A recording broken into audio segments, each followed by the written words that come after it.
Someone reached out to ask me if it's okay to sexually fantasize about someone other than their partner who they're already committed to.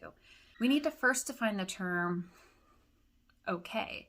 My understanding is that he wants to know if this type of fantasy is permissible within the bounds of the relationship. The quickest answer? No.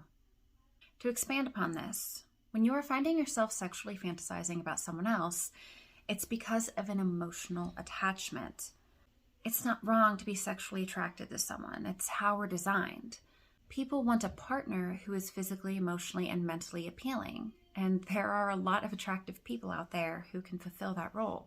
What's unethical is making someone think you're committed to them when you aren't. And therein lies the issue. When you sexually fantasize about someone other than your spouse, that's how you know you aren't fully committed. Now, that also doesn't make you a bad person. It just means that you're not emotionally attached to them. That is what needs to be addressed. And that begins outside of the bedroom. When you retrain your brain to focus on deeper emotional and mental connections with your spouse, then you will find a more satisfying sexual connection with them and only have eyes for them. Now remember, it does not make you a bad person to have emotional or mental needs which you feel aren't being met. It's simply a way of longing manifesting itself. And it's normal to long for something you don't have. But that doesn't make it morally permissible. If you want a healthy romantic relationship with someone, you need to train yourself to only desire to be fulfilled by them. Everyone, well, if they're emotionally or mentally healthy, wants to be the one who fulfills the person they love. They want to be everything to them.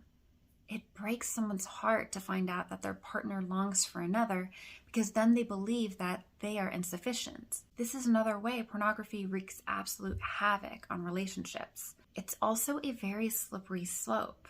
When you feed fantasies, they grow and they become more and more intense. And they really only grow in the disordered direction, which is how fetishes are born.